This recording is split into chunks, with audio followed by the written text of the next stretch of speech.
자, 오늘 읽은 요한복음 1장 1절부터 18절까지의 이 말씀은 요한복음 그 전체를 대해서 보면 일종의 서곡, 이 오버추어라고 이렇게 하죠. 이 서곡과 같은 것입니다. 저처럼 클래식 음악에 대해서 아주 무지한 사람들도 잘 아는 그 유명한 작품 중에 그 대중적인 메시아라는 그 악곡을 사람들이 많이 들어서 잘 알고 있습니다. 특히 교회에서 성탄절이나 특별히 부활절에 이 대단한 악곡을 연주하는 경우들이 종종 있죠. 이 소위 메시아로 알려진 그 핸델의 이 오라토리오는 제대로 연주하는 데만 2시간 이상이 걸린다고 그러죠. 대단한 작품인데요. 잘 몰랐는데 이 핸델이 독일 사람이지만은 사실 이러한 작품을 쓰고 활동하는 것은 주로 영국에서 다 이루어졌다고 그러죠. 영국에 이미 있었던 아주 훌륭한 번역 성경 킹 제임스 바이블, 또 이 앵글리칸 교회에서 쓰는 The Book of Common Prayer, 이 공동 기도서, 이런 것들 이용해서 이 작품을 음악적으로 표현했다고 합니다. 특별히 이 성경이 말하는 예수님을 통한 구원을 구약의 이사야의 그 예언으로부터 시작해서 예수님의 탄생, 순환, 죽음, 부활, 승천, 그리고 최후의 심판과 죄에 대한 승리, 어린 양의 영원한 다스림에 이르기까지 구속사의 중요한 대목을 음악으로 나타낸 대서사시가 바로 이 메시아라는 작품인데요. 그 중에 오늘 그 제1부 1장 뭐라 표현하는지 모르겠습니다. 3절이라고 제가 부르겠습니다. 거기에 이 주의 영광이라는 그 찬양이 있습니다. And the glory of the Lord라는 이 찬양이 아주 아름다운데 이 찬양이 어떻게 구성되는가를 한번 먼저 그 찬양 전체를 뭐 다 듣기는 어렵지만 그 앞에 몇 개 그 주제곡이 있습니다. 이 모티브라고 부르는 이 주제곡 한 2-3개를 먼저 들어보시고 그것이 어우러져서 어떻게 대단한 오라토리오의 한 악장을 구성하는지 한번 들어보시면은 이 요한복음에서 요한복음 1장 1절부터 18절이 사실은 그 아주 기본적인 주제를 모아놓은 이 주제곡, 이 오버추어인데 그 나머지 1장 19절부터 요한복음 나머지 부분에서 그러한 그 모티브, 이 주제곡들이 어떻게 어우러져서 전개되는가 하는 것을 좀 생각하는 데 더 도움이 될 것 같습니다. 그래서 And the Glory of the Lord라는 작품의 모티브 한 2-3개를 한번 먼저 들어보시죠.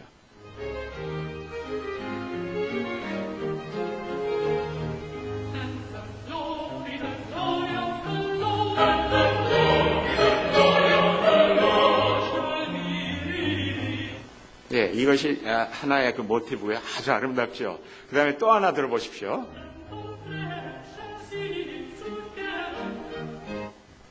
네, 그게 있었고요. 또 마지막으로 하나 더 들어보시죠.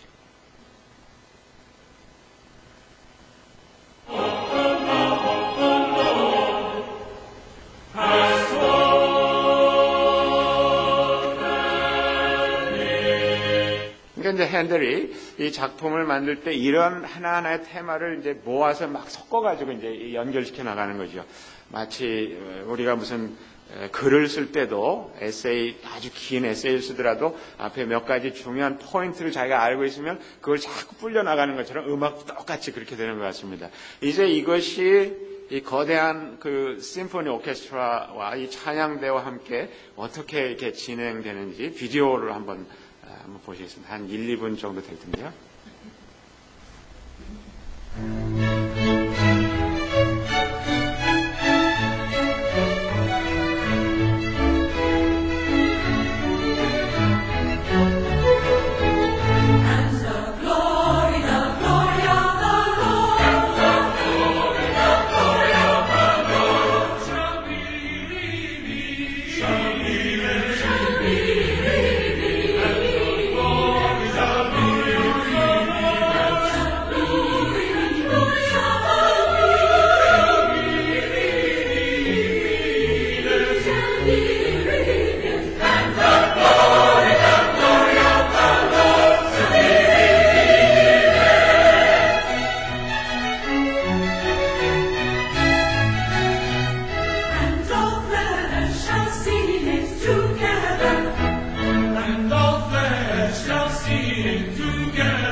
아름답죠. 네, 감사합니다. 네. 앞에 우리가 한 서너 개의 작은 테마곡을 들어보고 그것이 엮여져서 웅장하게 계속 흘러가는 이 오라토리오 속에서 이 작은 테마 음악, 이 모티브들이 계속 연결되고 그리고 더 커지고 웅장해지는 그런 모습을 봤죠. 그 내용은 And the glory of the Lord was revealed. 하나님의 주의 영광이 나타났다. 그래서 all the flesh shall see together. 그러니까 모든 육체가 그 영광을 함께 보도록 나타났다고 하는 그런 내용인데요. 마치 이러한 것처럼 요한복음 1장 1절부터 18절의 말씀은 그 작은 몇 가지의 그 소절을 이루는 그런 모티브가 여기저기 적어도 7가지 다른 모티브들이 계속 제시되어 있습니다. 그것을 지금부터 제가 좀 살펴드리고 그것이 나머지 요한복음 전체에서 어떻게 전개되었었는지를 잠깐 살펴보도록 하겠습니다. 먼저 이 생명에 대해서 이 요한복음 1장 1절부터 18절에서 그냥 지나치기는 어렵습니다. 반드시 이 생명이라는 말씀이 그래서 나와 있기 때문에 그렇죠. 11장 25절에 보면 예수께서 마르다에게 말씀하셨다. 나는 부활이요 생명이니 나를 믿는 사람은 죽어도 살고 살아서 나를 믿는 사람은 영원히 죽지 아니할 것이다. 내가 이것을 믿느냐. 또 요한복음 14장 6절에 가서 보면 예수께서 그에게 말씀하셨다. 나는 길이요 진리요 생명이다. 나를 거치지 않고서는 아무도 아버지께로 갈 사람이 없다. 그 다음에 빛에 대해서 말씀하시죠. 이 태초에 말씀이 계셨다. 그런데 그 말씀이 빛이었다고 하는 말씀을 볼 수가 있습니다. 8장 12절에 보면 예수께서 다시 그들에게 말씀하셨다. 나는 세상의 빛이다. 나를 따르는 사람은 어둠 속에 다니지 않고 생명의 빛을 얻을 것이다. 9장 5절에 보면 내가 세상에 있는 동안 나는 세상의 빛이다. 이렇게 예수님께서 선언하고 있습니다. 또 이 요한복음 1장 6절부터 보면 이 세례 요한이 예수님에 대해서 증거하는 이 witnessing에 대해서 말하고 있습니다. 그것이 나중에 5장 33절에서도 이렇게 되어 있습니다. 너희가 요한에게 사람을 보냈을 때 그는 이 진리를 증언하였다. 5장 39절에서는 이 성경이 예수 그리스도를 증언한다고 이렇게 얘기합니다. 너희가 성경을 연구하는 것은 영원한 생명이 그 안에 있다고 생각하기 때문이다. 성경은 나에 대하여 증언하고 있다. 그 외에도 사마리아 여인이 예수님을 만나고 나서 온 동네를 다니면서 예수님에 대해서 내가 예수 메시아를 만났다라고 증거하죠. 또 예수님은 스스로 말씀하시기를 내가 하는 이 일을 보고 너희가 나를 못 믿겠거든 내가 하는 그 놀라운 이적적인 이 표적과 기사를 보고 나를 믿으라. 5장 36절, 10장 25절 이런 데서 말씀하고 있습니다. 또한 너희가 이 유대인들을 놓고 말하기를 성경에 생명이 있는 줄 알고 너희가 이 성경을 상고하거니와 너희가 나에게 오기를 원치 아니하노다 하면서 이 성경이 나에 대하여 증거한다고 말합니다. 또 12장에 가서 보면 무리가 많은 사람들이 예수 그리스도에 대해서 증언합니다. 또 예수님께서는 성령을 보내시겠다고 말씀하시면서 이 성령으로 더불어서 사도들이 예수 그리스도를 증거할 그 미래의 예언을 말씀하고 있습니다. 또 하나님 아버지께서 예수 그리스도를 증언한다고 5장 32절, 37절, 8장 18절 이런 데 나와 있는 것을 볼 수가 있죠. 또한 이 1장 1절부터 18절 사이에 보면 이 참 또는 진리에 대해서 이렇게 말씀하십니다. 빛에 대해서 얘기하면서 그 빛은 알레티노스 참 빛이라고 알레티노스 포스 참 빛이라고 말씀하시면서 이 참, 이 true라고 하는 것이 4장 23절에 가면 참된 예배자, 예배하는 자가 신령과 진정으로 참된 예배를 하게 될 것을 예언하십니다. 또 6장 32절에 보면 참빵, true bread, 참 떡에 대해서 말씀합니다. 15장 1절에서는 포도나무 중에서도 참된 포도나무, true vine, 참 포도나무라고 말씀하십니다. 또 17장 3절에 가서 보면 하나님을 말하면서 참 하나님이라고 말합니다.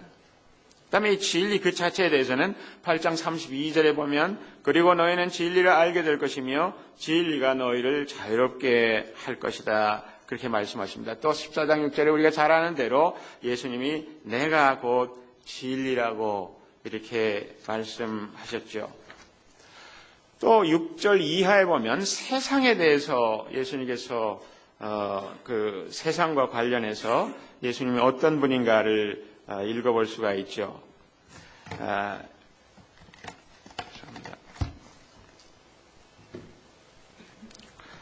세상과 관련해서 보면 이런 말씀들이 있었습니다. 9절부터 보면 참 빛이 있었다. 그 빛이 세상에 와서 모든 사람을 비추고 있다. 그는 세상에 계셨다. 세상이 그로 말미암아 생겨났는데도 세상은 그를 알아보지 못하였다. 그가 자기 땅에 오셨으나 그의 백성은 그를 맞아들이지 않았다 하면서 이 세상이라는 말이 이 코스모스라고 이 히라보로 씁니다만 이 세상이라는 말이 아주 많이 반복되어 있는 것을 볼 수 있습니다. 특별히 이 요한복음에서는 요한복음뿐만 아니라 나중에 요한 1서, 2서, 3서 이 요한의 저작들에 보면 이 세상에 대해서 아주 많이 말씀하는 것을 볼 수 있죠. 특별히 요한복음에 나온 이 세상은 하나님을 대적하는 세력으로서의 세상입니다. 우리가 살고 있는 이 월드를 얘기하는 것보다도 이 세상, 우리가 살고 있는 세계를 운영하고 있는 그 어떤 이 하나님을 대적하는 세력이나 그 원리 이런 것들을 이 요한복음에서는 세상이라고 말씀하십니다. 그렇기 때문에 여러분들이 오해하지 말아야 될 것은 하나님께서 세상을 이처럼 사랑하사 했을 때 그 세상과 지금 일반적으로 요한복음이 얘기하는 하나님을 대적하는 세력으로서의 세상은 좀 다른 것이라고 할 수가 있습니다. 요한복음 3장 16절에서 세상은 세상에 사는 사람들을 가리켜서 말하고 있는 것이죠. 그 다음에 영광이라는 표현이 또 아주 많이 나오죠. 영광이라는 표현이 아주 많이 나옵니다. 그래서 나중에도 2장 11절에 보면 예수께서 이 첫 번 표징을 갈릴리 가나에서 행하여 자기의 영광을 드러내시니 그의 제자들이 그를 믿게 되었다. 그의 하시는 일을 통해서 그 능력의 이 기적이 하나님 아들 예수 그리스도가 어떤 분인지 그의 파워에서 나오는 그 radiance, 그런 어떤 빛과 같은 것을 사람들이 보게 되었다는 것이죠. 마지막으로 예수님께서 십자가에 달리시기 전에 제사장적 기도를 하실 때 17장 24절에 보면 아버지께서 내게 주신 사람들도 내가 있는 곳에 나와 함께 있게 하여 주시고 창세전부터 아버지께서 나를 사랑하셔서 내게 주신 내 영광을 그들도 보게 하여 주시기를 빕니다. 많은 사람들이 이 세상에 있는 수도 없이 많은 사람들이 어둠 속에 갇혀서 그리스도가 보이고 있는 그 빛된 영광을 바라보지 못한다는 것이죠. 그러나 마지막으로 주님께서 십자가에 달리기 전에 아버지 하나님께 진실로 기도하시는 그 내용 중에 아버지께서 나를 사랑하셔서 창세 전부터 내게 주신 그 영광을 그들도 보게 해달라고. 지금 사람들이 눈이 가려서 그 어둠 가운데 갇혀서 그 하나님의 영광, 그리스도 안에 나타난 그 영광을 바라보지 못하는데 그 영광을 보게 해달라고 기도하는 것을 보게 되죠. 그래서 영광에 대한 테마도 이 요한복음에서는 굉장히 중요한 테마입니다. 그래서 이러한 생명, 빛, 세상, 또 증거, 참, 진리, 영광, 이러한 모티브들이 요한복음 내내 아까 우리가 들었던 그 And the Glory of the Lord 라고 하는 그 악곡의 그 작은 이 테마 음악들이, 그 모티브들이 막 엮여서 흘러가는 것처럼 요한복음 전체에서 이러한 적어도 7가지, 8가지 정도의 이 중요한 그 주제들이 반복적으로 여러 가지 상황 가운데서 또 제시되고 또 제시되고 강조되고 다른 방식으로 설명되고 또 제시되는 것을 볼 수 있는 것이죠. 자, 오늘 이 1장 1절부터 18절까지 소위 요한복음 전체의 서곡이라고 할 수 있는 오버처 부분을 잠시 나머지 시간 동안 포괄적으로 좀 설명을 드려봅니다. 크게 2가지로 나눠서 말씀드립니다. 첫 번째, 이 요한복음 1장 1절부터 18절은 오심에 대해서 얘기하고 있습니다. 오심, coming of the Lord. 주님의 오심에 대해서. 그 다음에 영접에 대해서 말합니다. 그 오신 분을 영접하는 것에 대해서. 그러나 실제로 많은 사람들이 영접하지 않았다는 것입니다.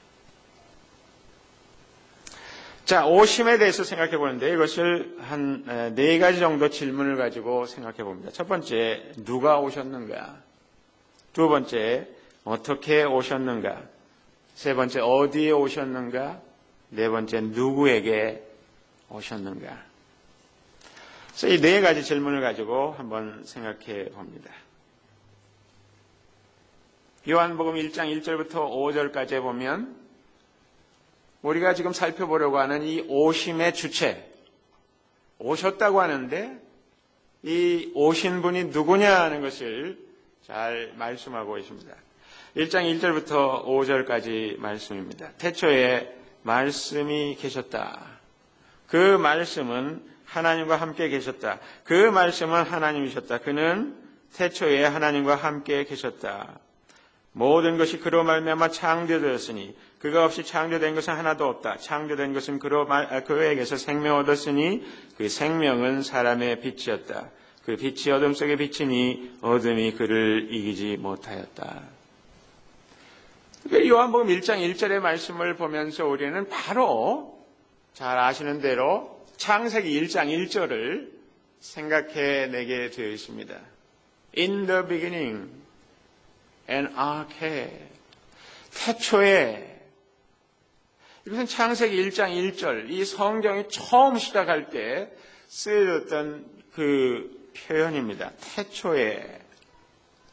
또한 아주 유사하고 동일한 것이 창조란 말입니다.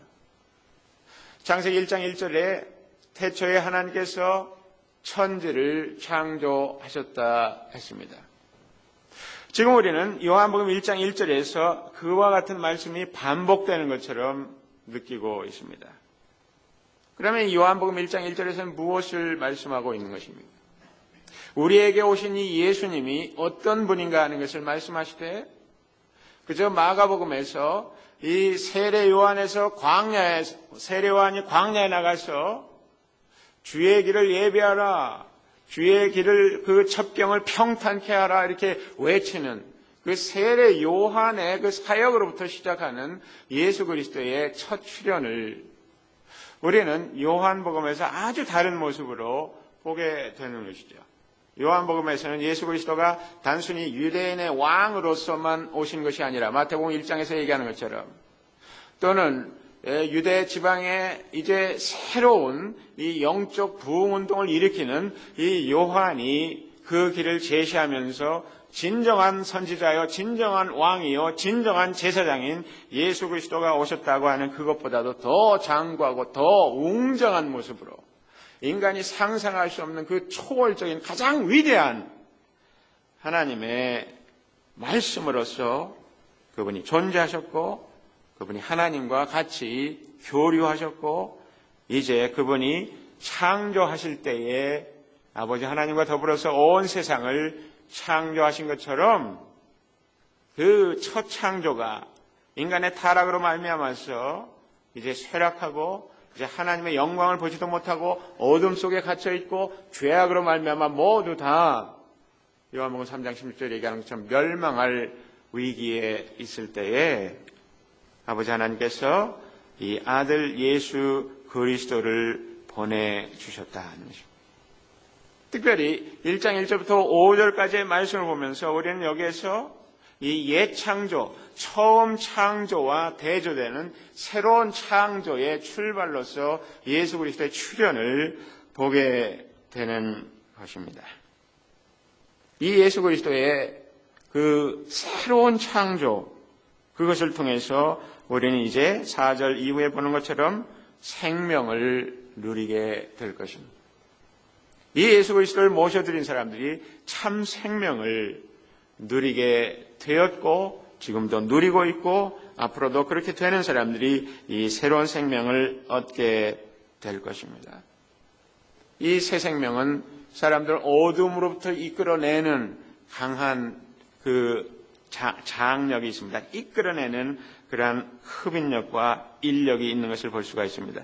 그래서 그 생명은 4절에 보면 사람의 빛이었다고 말씀하고 있습니다. 그러나 포괄적으로 많은 사람들이 이 세상에 여전히 숨을 쉬고 있고 나름대로 생명을 가지고 있다고 생각하지만 5절 말씀 보면 그것이 실제로 그렇지 않다는 것을 말씀하고 있습니다. 그 빛이 어둠 속의 빛이니 어둠이 그 빛을 이기지 못하였다. 여기서 말하는 어둠은 예수 그리스도를 아직 받아들이지 못하고 예수 그리스도를 알지 못하는 그 사람들을 포괄적으로 어둠이라고 말씀하고 있습니다. 그 빛이 어둠 속의 빛이니 예수 그리스도가 이 세상에 왔지만 그럼에도 불구하고 어둠에 갇혀있는 이 사람들이 이 빛을 보고 알지 못했다고. 여기서 이기지 못했다는 말은 다른 말로는 깨닫지 못했다라고도 번역할 수 있는 그런 말입니다. 또한 이 어둠의 세력이 아무리 막강해도 예수 그리스도가 빛으로 오신 그 예수 그리스도를 완전히 능가하거나 그것을 억누를 수 없다고 하는, 궁극적으로 예수 그리스도가 결국 십자가에 달려 죽으시지만 이 어둠의 세력에 의해서 예수 그리스도가 강압을 당하지만 거기에서 그 일이 끝나지 않는다. 부활에 대해서 생각해 보게 하는 그런 말씀인 것을 볼 수가 있습니다.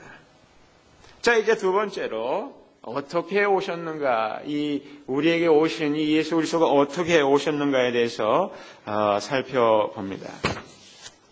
6절부터 먼저 8절까지 보면 이분이 오신 것은 많은 그 앞에 증인들을 보내서 그들을 통해서 그 길이 예비되는 가운데서 오셨다는 것을 알 수가 있습니다.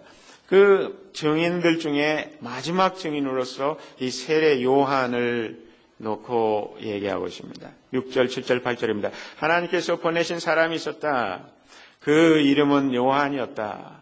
그 사람은 그 빛을 증언하러 왔으니 자기를 통하여 모든 사람을 믿게 하려는 것이었다. 그 사람은 빛이 아니었다. 그는 그 빛을 증언하러 왔을 따름이다.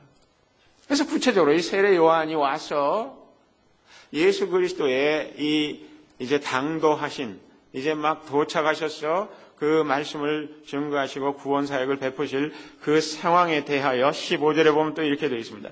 요한은 그에 대하여 증언하여 외쳤다. 이분이 내가 말씀드린 바로 그분입니다. 내 뒤에 오시는 분이 나보다 앞서신 분이라고 말씀드린 것은 이분을 두고 말한 것입니다. 그분은 사실 나보다 먼저 계신 분이기 때문입니다. 그러나 뒤에 우리가 이제 보지만은 이렇게 오신, 즉 증언하는 자들, 그의 오심을 예비하기 위해서 선지자들이나 많은 그 증인들이 그 앞서서 왔지만 그러한 증거에도 불구하고 예수 그리스도를 사람들이 받아들였는가, 거기에 대해서 퀘스천 마크를 던져주고 있습니다. 9절, 10절 같은 데 보면 이렇게 되어 있습니다. 참 빛이 있었다. 그 빛이 세상에 와서 모든 사람을 비추고 있다. 그는 세상에 계셨다. 세상이 그로 말미암아 생겨났는데도 세상은 그를 알아보지 못하였다. 또 궁극적으로 11절에 보면 그가 자기 땅에 오셨으나 그의 백성은 그를 맞아들이지 않았다. 이렇게 되어 있습니다.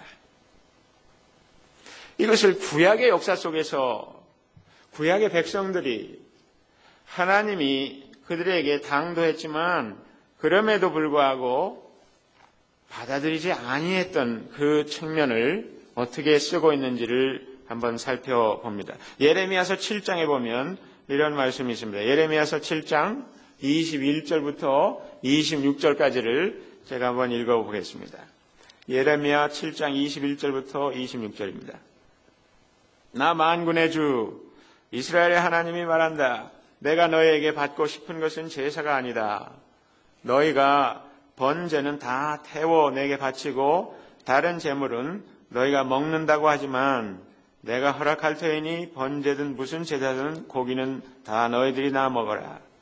내가 너희 조상을 이집트 땅에서 데리고 나왔을 때에 내가 그들에게 번제물이나 다른 어떤 희생제물을 바치라고 했더냐, 바치라고 명령이라도 했더냐. 오늘 내가 명한 것은 나에게 순종하라는 것, 그러면 내가 그들의 하나님이 되고 그들은 나의 백성이 될 것이라는 것, 내가 그들에게 명하는 그 길로만 걸어가면 그들이 잘 될 것이라고 한 것뿐이지 않았더냐. 그러나 그들은 내게 순종하지도 않았고 내 말에 귀를 기울이지도 않았다. 오히려 자기들의 악한 마음에서 나오는 온갖 계획과 어리석은 고집대로 살고 얼굴을 나에게로 돌리지 않고 오히려 등을 나에게서 돌렸다. 너희 조상이 이집트 땅에서 나온 날로부터 오늘까지 내가 나의 종 예언자들을 너희에게 보내고 또 보냈지만 나에게 순종하지도 않고 귀를 기울이지도 않았다. 오히려 너희는 조상보다도 더 고집이 세고 악하였다. 사실 예수 그리스도라는 빛이 구약 성경에서는 다양한 선지자들을 통해서 비춰졌다고 생각이 됩니다. 그러나 거기에 대해서 그 예레미야 당대에, 즉 이스라엘이 이제 완전히 망하기 직전에 이 예언하는 이 예레미야의 그 도전적인 예언 속에서 아주 심각한 지적의 말씀을 보게 됩니다. 그러나 예레미야의 이 예언 속에서 우리가 주목해야 될 것은 이스라엘 사람들이 하나님을 믿는 종교가 없었던 것이 아닌 가운데서 여전히 하나님 말씀을 듣지 않았다는 것입니다. 이게 무슨 얘기냐? 이스라엘에 그 훌륭한 성전이 있었고, 이것은 성전 설교입니다. 사실 7장 전체가, 예레미야 7장 전체가 성전이 있었고, 거기서 성전에서 짐승을 잡아 바치는 희생 제사 제도가 있었고, 제사장들이 있었고, 또 그래서 그 절기마다 그들이 정해진 대로 제사를 하나님께 드렸다 하는 것이죠.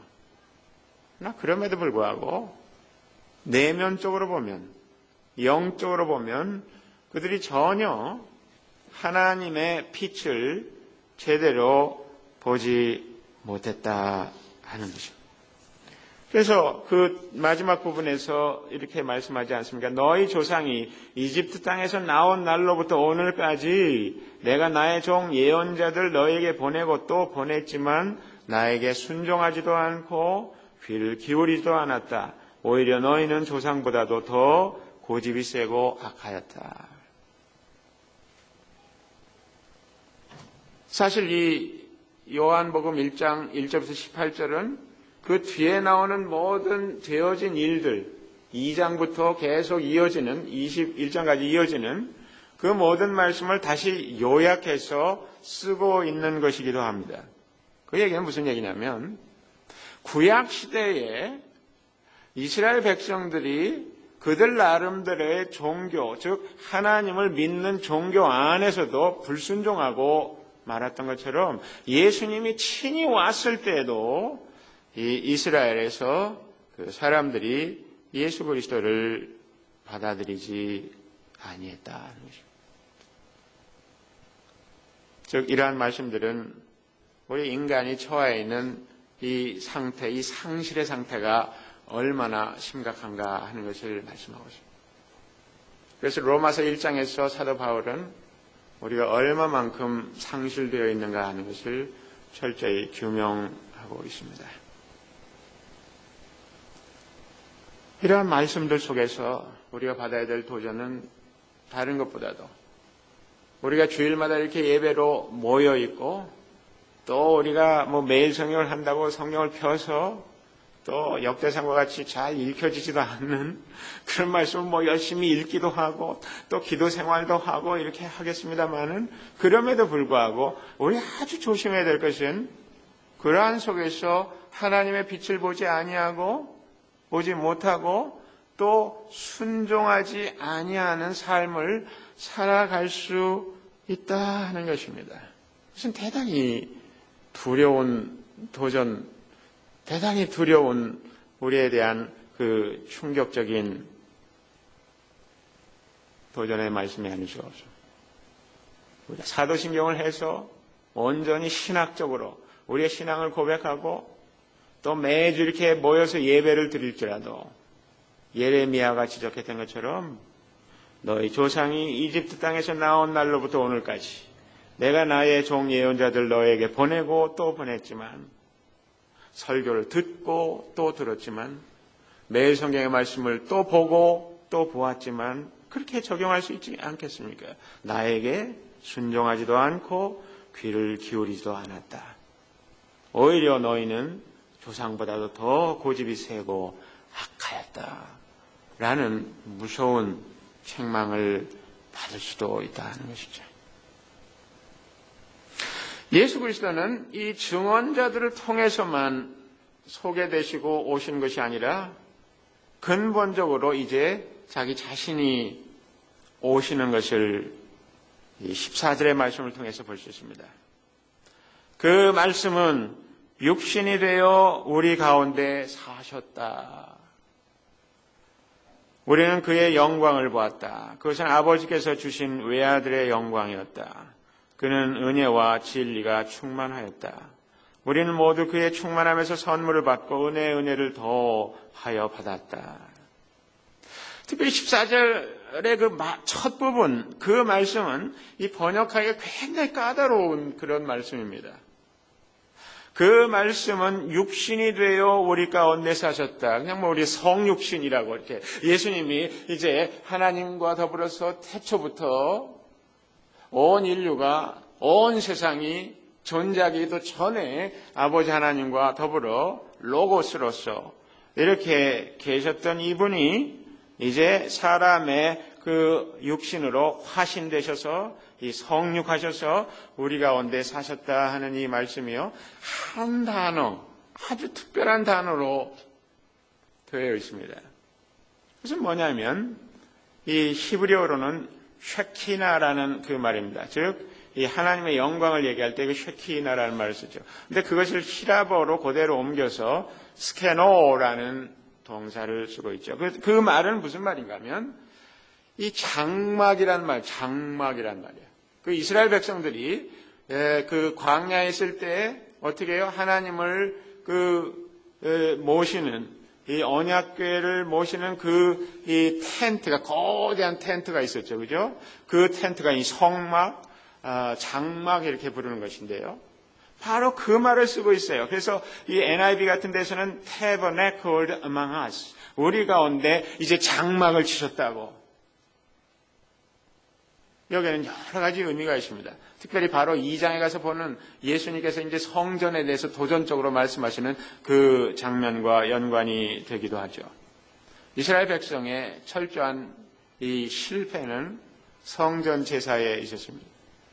성전 제사에서 그들은 하나님을 만나기보다는 하나님을 거기에 고정시키고 그들의 제사 풍습 속에서 오히려 우상 숭배가 더 극성해 가는 것을 볼 수가 있었죠.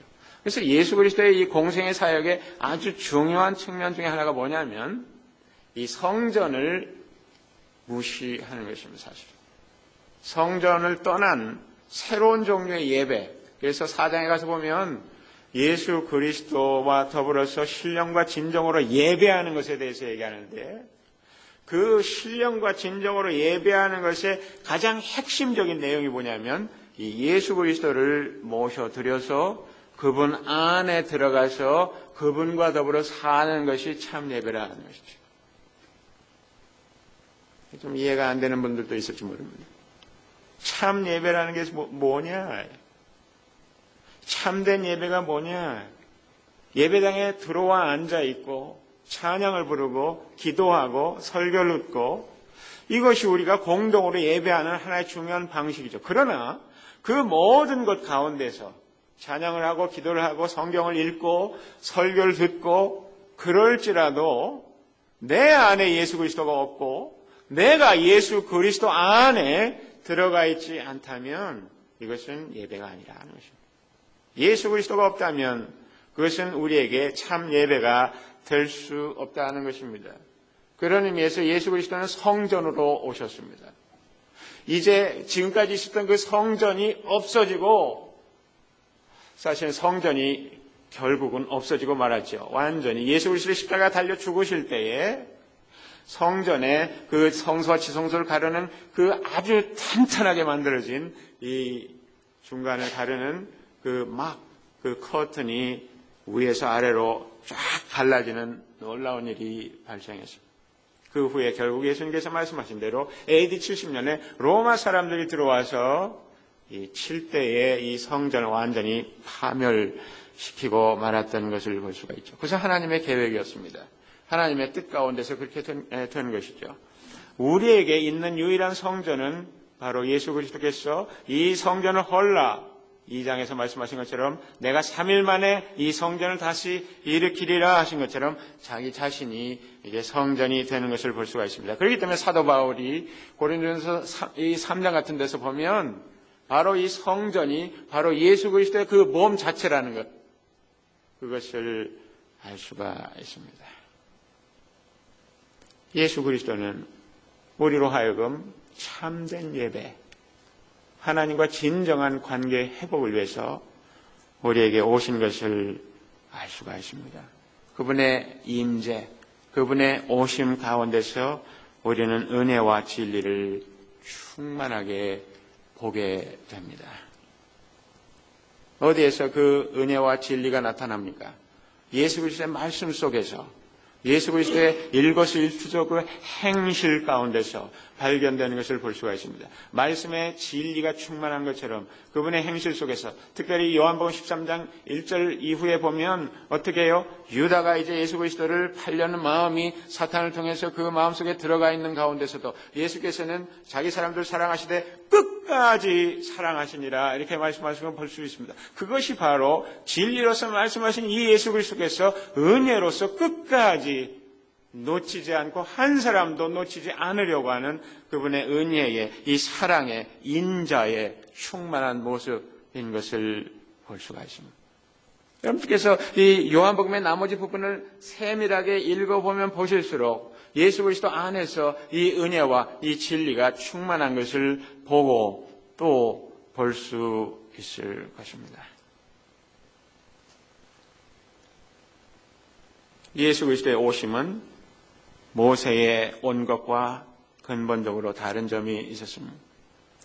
구약의 모든 파운데이션이 되는, 구약의 그 국가적인, 구약의 종교적인 그 모든 것의 파운데이션이 되는 이 모세는요, 17절에 보면 율법은 모세를 통하여 받았고 율법으로 망라되고 있는 것을 볼 수 있습니다. 그러나 예수 그리스도에 대해서 얘기할 때는 은혜와 진리라고 이렇게 말씀하고 있습니다.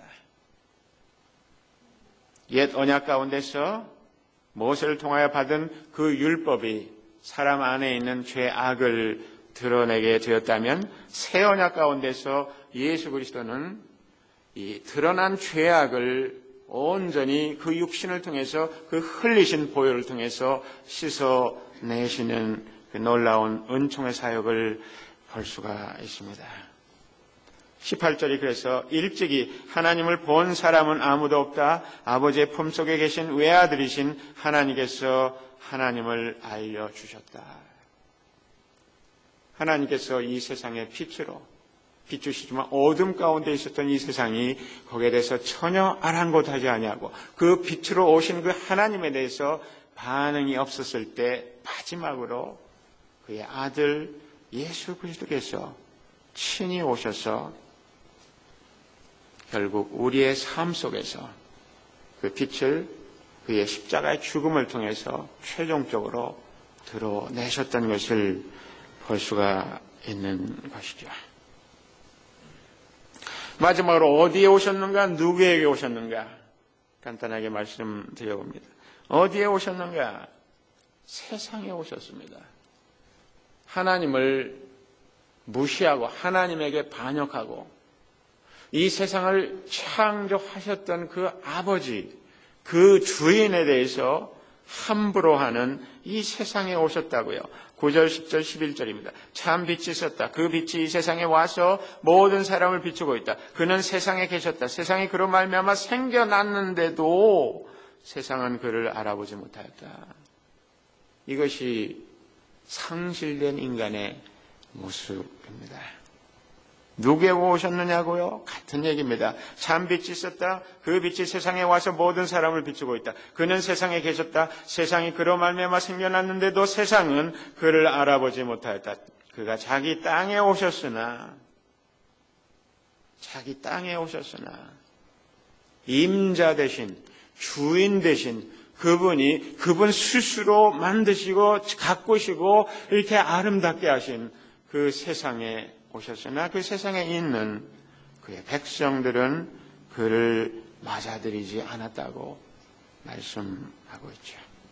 이것이 일반적인 어둠에 속한 이 세상의 하나님에 대한 반응입니다.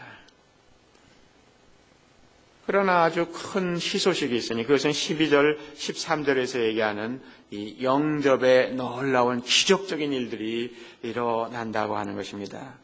이 말씀으로 오늘 말씀을 마치는데 12절, 13절 보면 그러나 그를 맞아들인 사람들 곧 그 이름을 믿는 사람들에게는 하나님의 자녀가 되는 특권을 주셨다. 이들은 혈통에서나 육정에서나 사람의 뜻에서 나지 아니하고 하나님에게서 나왔다.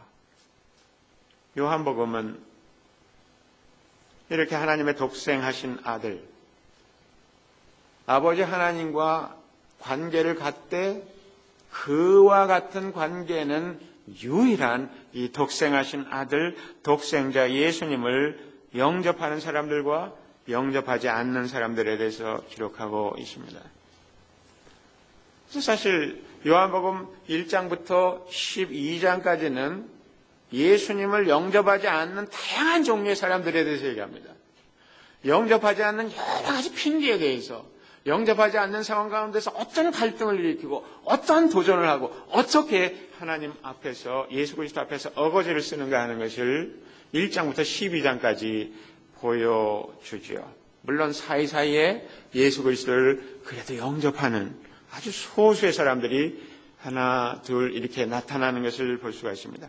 그렇게 해서 이 제자의 그룹이 만들어지죠. 그래서 13장부터는 그 제자들에게만 이제 말씀하는 그런 내용으로 이 요한복음이 전개된 것을 볼 수가 있습니다.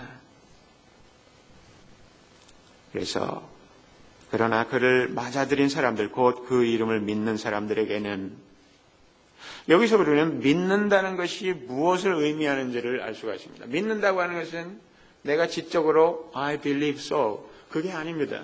바로 그 앞에 나오는 것처럼 맞아들이는 것입니다. 예수 그리스도를 우리의 삶에 모셔드리는 것. 여러분, 예수 그리스도를 믿는다고 해도 예수님께서 나의 삶에 아무런 관계가 없다면 여러분은 예수 그리스도를 믿는 것이 아닙니다. 예수 그리스도를 믿는다고 하면서도 그분이 나의 삶에 오셔서 내 삶을 주관하시고 내 삶을 이끌어 가시고 내가 그분을 welcome, receive, 영접하고 환영하여서 그분으로 더불어 살지 않는다면 나는 믿는 사람이 아닌 것입니다.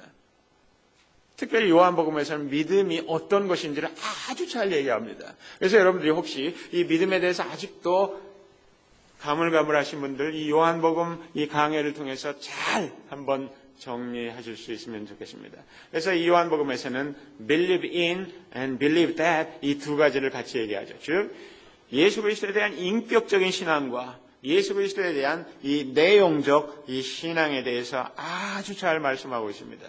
때문에 믿음에 대해서 확실하게 정리할 수 있는 것이 이 요한복음입니다. 그런데요, 이 믿음을 갖는다는 것이 하나님의 자녀가 되는 특권을 주셨다 말씀하시면서 혈통이나 육정이나 사람의 뜻에서 나아지 아니하는 것이다. 이것은 오직 하나님께로부터 오는 선물, 그 은혜로만 가능하다고 말씀하고 있습니다.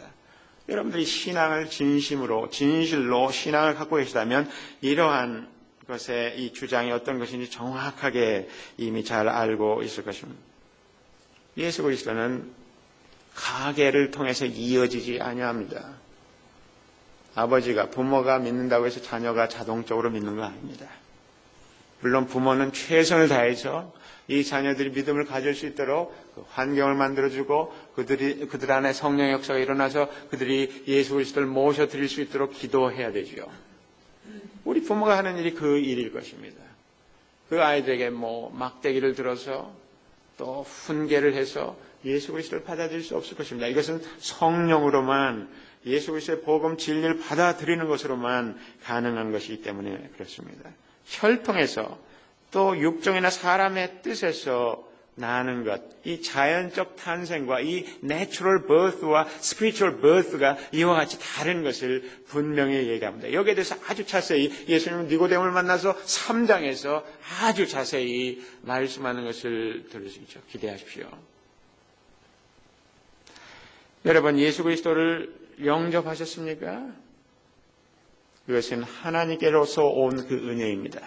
우리 속에서 우리의 어떤 지식이 많아서, 우리의 지능이 좋아서, 우리가 덕스러운 사람이어서 예수 그리스도를 모셔드린 것이 아닙니다. 그래서 성령께서 예수 그리스도의 그 진리와 은혜 되신 그분께서 우리 삶 가운데 강력하게 임하셨기 때문에 성령을 통해서 그것이 가능하게 되었던 것이죠. 거기에 대해서 우리는 감사할 뿐입니다. 기도하겠습니다.